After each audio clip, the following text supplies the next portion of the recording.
Hi, this is Greg Kilstrom. Welcome to Season 3 of The Agile World, where we discuss customer and employee experience, organizational and workforce transformation, and how business can adapt and continually improve in an agile age. The Agile World podcast is brought to you by TEKsystems, an industry leader in full-stack technology services, talent services, and real-world application. For more information, go to teksystems.com. To read more about the topics discussed in this show, you can go to my website at theagile.world and read my latest articles, or get a copy of my latest book, The Agile Workforce, now available on Amazon and other retailers. Hi, my name is Greg Kilstrom, and I'm the host of the Agile World podcast. Today we're going to talk about the employee onboarding process, remote work, and the best methods to ensure success with onboarding new employees. To help me discuss this topic, I'd like to welcome David Secunda, the founder and CEO of Workbright, an HR tech startup that moves traditional employee onboarding to a 100% remote process that workers complete before they arrive. Welcome to the show, David. Thanks, Ray. Total pleasure to be with you today. Yeah, looking forward to talking with you. So let's get started by talking a little bit about your company, Workbright. I gave a little intro there, but what does Workbright do, and what are some of the biggest challenges that you help solve? You bet. Well, I'll start with a little bit of a personal story, which is that Workbright is not my first startup. I've been at this for quite a while. I think this is the sixth startup I've done. And this was kind of born out of the pain points of the last company that I founded, which is still a going concern. It was hiring hundreds of people in short periods of time in a highly regulated industry. And we found that onboarding was incredibly painful and consequential. And we looked at a lot of the other solutions, and they really didn't fit our needs. We had folks that were contingent workers, so folks that were part-time, seasonal, temporary, or contract workers. And again, we were regulated, so the bar was pretty high as far as the number of different things we had to collect from them. And so I talked with a number of my colleagues who served either kind of high turnover industries or contingent industries, or those that were regulated, and we found that the needs were very, very similar. So that was the impetus to start the company, and I just say that because we've kind of built it from the ground up with folks who really rolled up their sleeves and have experienced these challenges in other companies and kind of brought those skill sets to Workbright. The thing that I'll say in the world of onboarding right now, which is pretty active, and we're talking right now in May of 2021, as things are finally, taking a turn, I will say, for the better in the pandemic as vaccinations roll forward.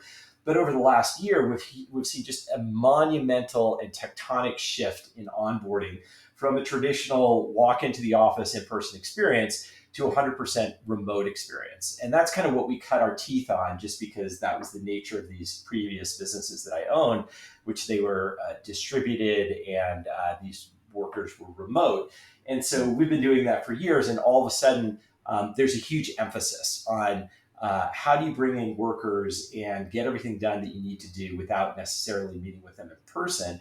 And I think the piece that is left with folks who are in the HR profession, even as the landscape now changes due to the health changing conditions out there, is that we're asking ourselves, well, what really is most important to do in person, and what serves the employee best to keep it in a remote setting?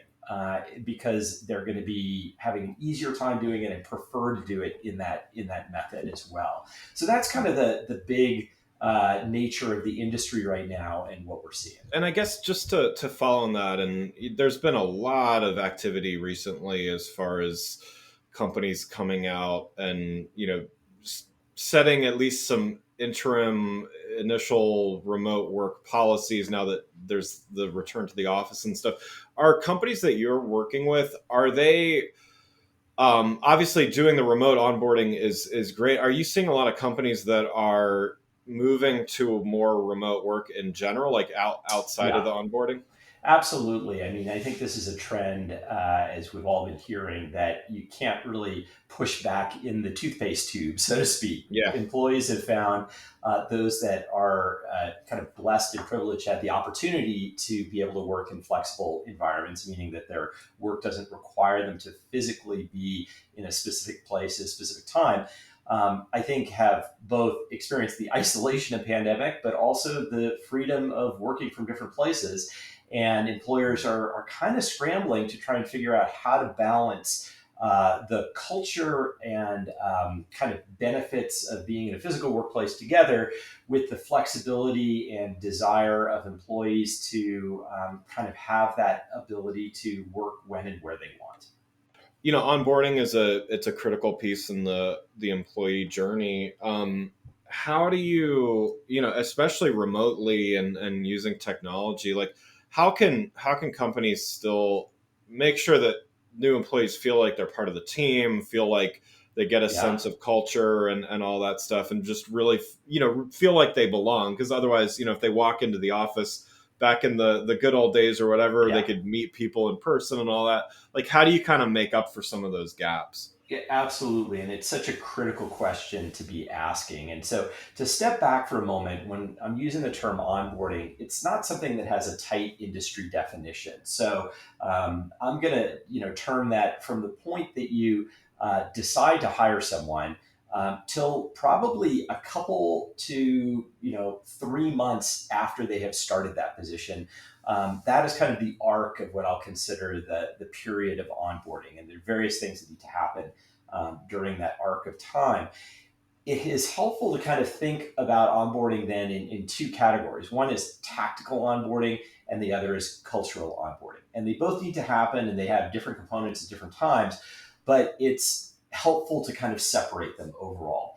The tactical onboarding, and by and large, that is what Workbright is focused on, is the component that employers are by and large again deciding that this does not have to be in the office. There is no benefit to having somebody come and sit Yeah. down in a fluorescent lit room during the first several hours of work in front of a stack of paper. It's a negative employee experience.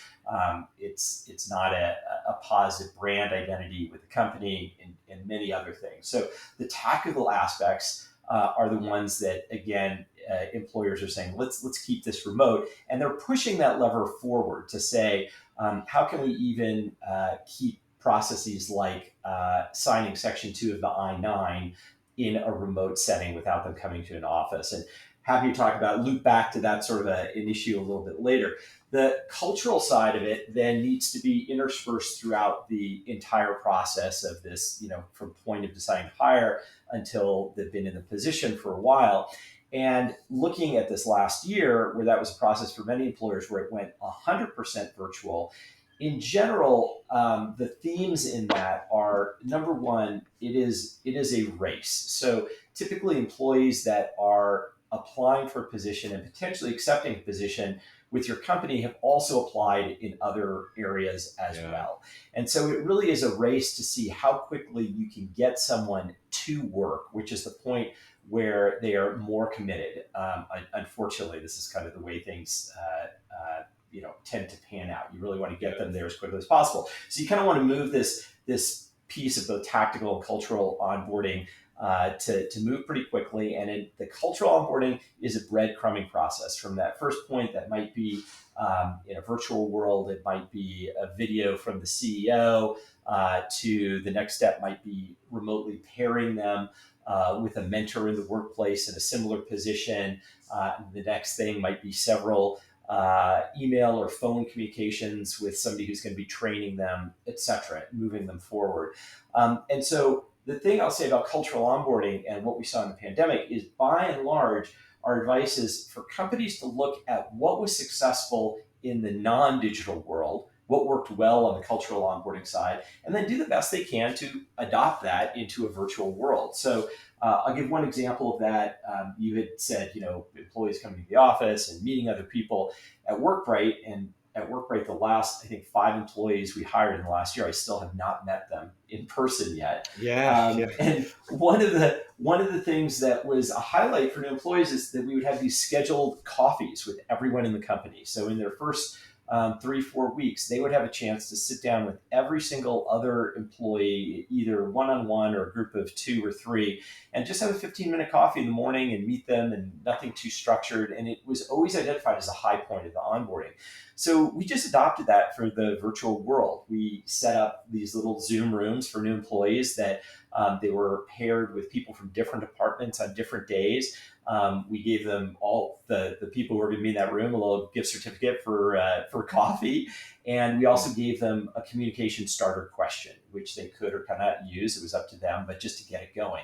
So that's just an example of just looking at, what you're already doing and adapting it into that virtual world.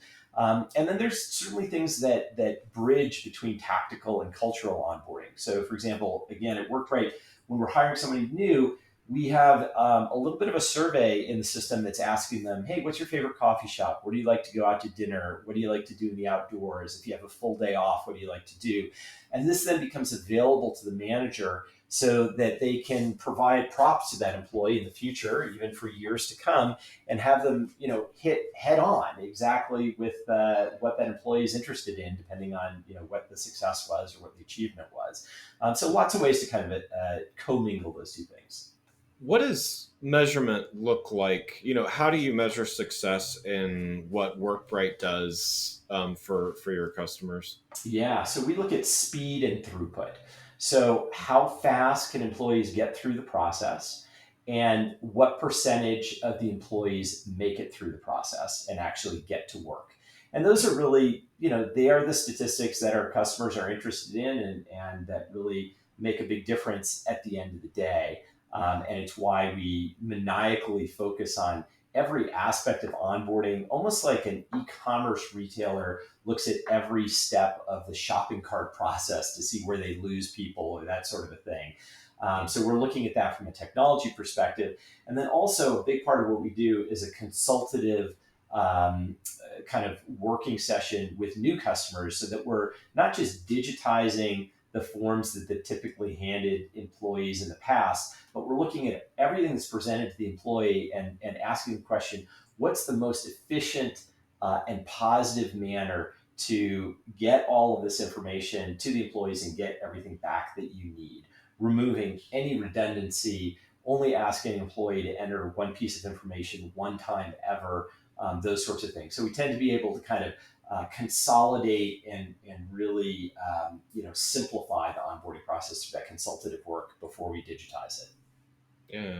Yeah, I like it because it's, you mentioned the two different categories, and while there's, you're on the more technical side of onboarding, I can't help but imagine that you painted the picture of the sitting in the room with the fluorescent lights and filling out forms. Like, we've all been there, or I know I have a few times, and to me that's a negative.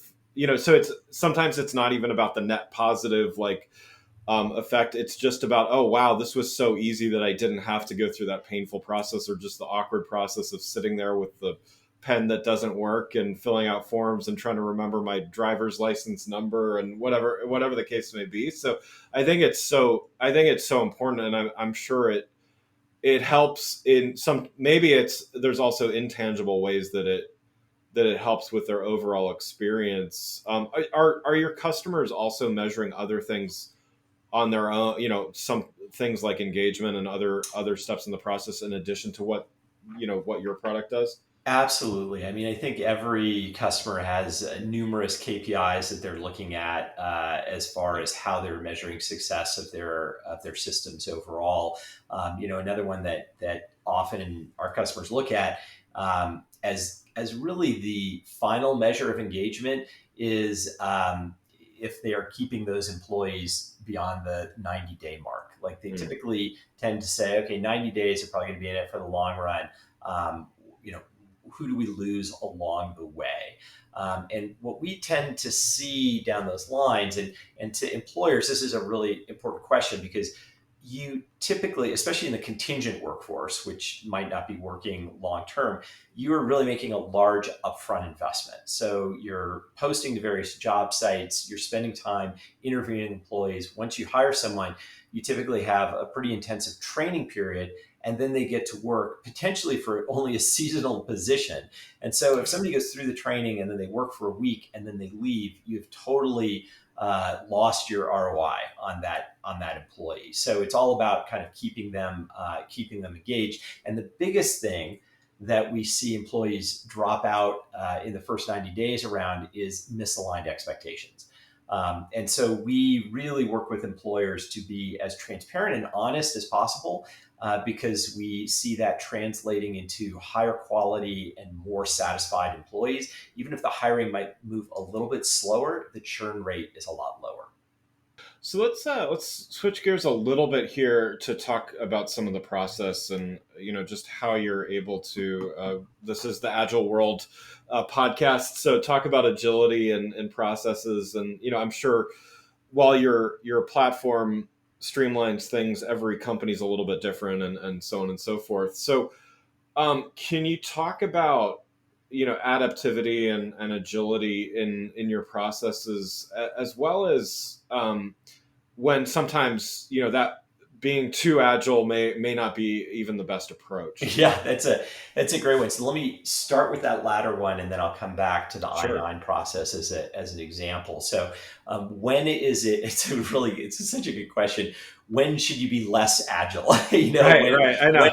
When is it important to draw that line? And so the thing that I like to say to HR professionals, the folks who are also likely listening in to this podcast, is to really think about those aspects of what you do professionally that fall into your unique ability. And by unique ability, I mean those things that you have a never-ending thirst for learning, you have superior skill, but most importantly, they are things that give you more energy than they take. They give you more energy. And that's the greatest indicator that you're working in your unique ability area. Those are things that even if there is a more agile solution or a technology fix, those are typically things you want to hold on to pretty tightly, because they're going to bring not only personal satisfaction in your job, but it is very likely that those things that align with that unique ability also are the things that are adding the most value for your company and to your employees. So on that side, I use that as a little litmus test of just because you can do something, should you do something overall? Absolutely. So when we look at the agile aspect of technology and onboarding, we start with a lot of just customer conversations and saying, what sucks about your job? What is it that you like the least and that you would like to automate the most? And in general, what we hear from folks in the HR industry is, wow, I got into HR because I love people and I love working with people. And then I found that 80 to 90% of my job is administrative and moving policies and papers around to different places. Can you help me get back to expanding the pie of the slice of pie of time that I can spend with employees, because that's really what is going to be most beneficial to them and give me the most job satisfaction. So when we look at that for employers and HR professionals, the I-9 is one of those areas that is time consumptive and it's low on the scale. It's high stress, it's high consequence, and it's just difficult overall. So the things that we did, first of all, we looked at kind of where and this is just traditional technology company really doing a deep dive on this, but we looked at where the time was being spent. And there was a process called E-Verify, which if, as many companies are using this, it's a manual process where once the I-9 form is submitted by an employee, and that, as a reminder for folks who don't know, is that form where you also have to physically show your work authorization documents, and they look at the numbers and expiration dates, and they write them all down. And they typically make a copy of those documents as well. So E-Verify then requires the HR professional to take all that information and then enter it into a government system. And so it can easily take 15, 20 minutes per employee, and it's a very manual process. So that's where we began with a deep integration into that government system. So now within Workbright, once somebody completes their I-9, if you're using E-Verify, it just runs automatically. It just does its thing. And 95% of the time, you don't have to touch it. And the remaining 5% of the time, the system will come back and say, hey, you need to do a photo verification or some other step. And you can handle that within the Workbright interface. So that in itself can save hundreds of hours for medium and larger employers. So that was one place. And then the last, which is so interesting because it is truly the last bastion of in-person requirement, is this federal requirement to see the physical work authorization documents. And during pandemic, those were relaxed in a way for the first time ever that employers could temporarily view documents electronically instead of in person. So an employee could send a photo of those documents, and then the employer could sign their Form I-9 just looking at the photo. But at a point in time, the government was saying, after pandemic, which hasn't happened yet, we're going to reinforce this, and then all those employees are going to have to go back and actually see those forms in person. Mm-hmm. So we've created a remote authorized representative technology, patent pending on this one, that's pretty exciting, which allows the employee to designate a third party of their choosing, an authorized representative. And what our technology does is allow that employee to put their phone number into our solution.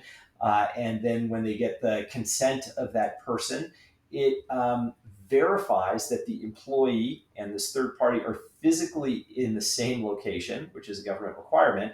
And it verifies that they are two different people using two different devices. And that's kind of where our patent pending technology exists in that. And then it allows that person to look at those work authorization documents and sign to the best of their ability that they look authentic, and that they don't see any reason why they are not authorized to work in the United States. And then we also have an internal audit step that is using technology to verify that those documents fit the requirements and are authentic in a way that is at a much higher quality rate than any human could really do overall. Mm-hmm. And then finally, we have entered a internal audit step for employers who want another level of conservatism, that they can look at the photo of those documents before that third party signs, just to make sure the documents are acceptable as well. So this whole process has saved employers, again, a huge amount of time, but also employees who were making long physical trips before work began into a work location just to pull out this, this work authorization document to show that they're ready to go. One last question before we go here. So just, to kind of get back to the overall trends, I agree with your sentiment that, remote work is certainly here to stay. I mean, what are your thoughts though on this kind of hybrid? There's some companies that are adamant that 100% of people coming into the office is the way that they're going to run things. There's others that are like, nobody ever needs to come in. I mean, do you think that the future is somewhere in the middle, or what do you think is going to shake out over maybe the next 12 months? Yeah, it's interesting because we've been hearing a lot about this word flexibility from different news outlets when they're talking to employees. And interestingly, that word flexibility to some employees is just a breath of fresh air. It's what I've been waiting for. But for others, it's also a lack of structure that makes them uncomfortable.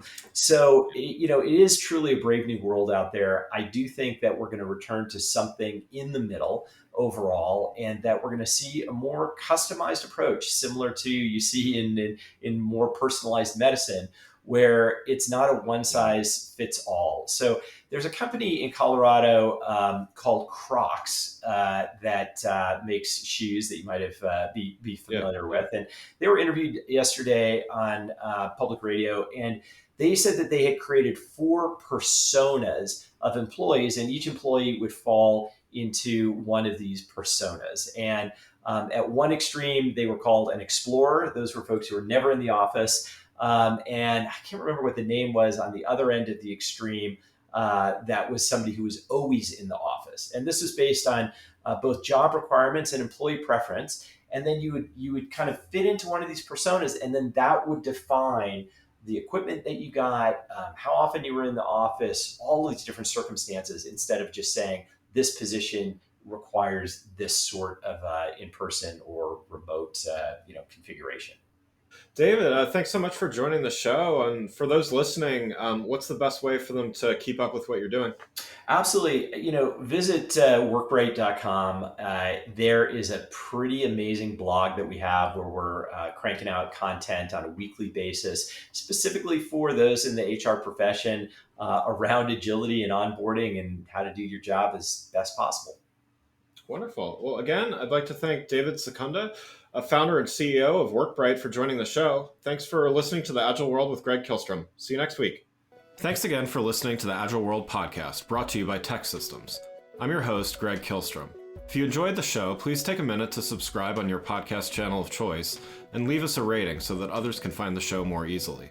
You can learn more and get a copy of my latest book, The Agile Workforce, from my website at theagile.world.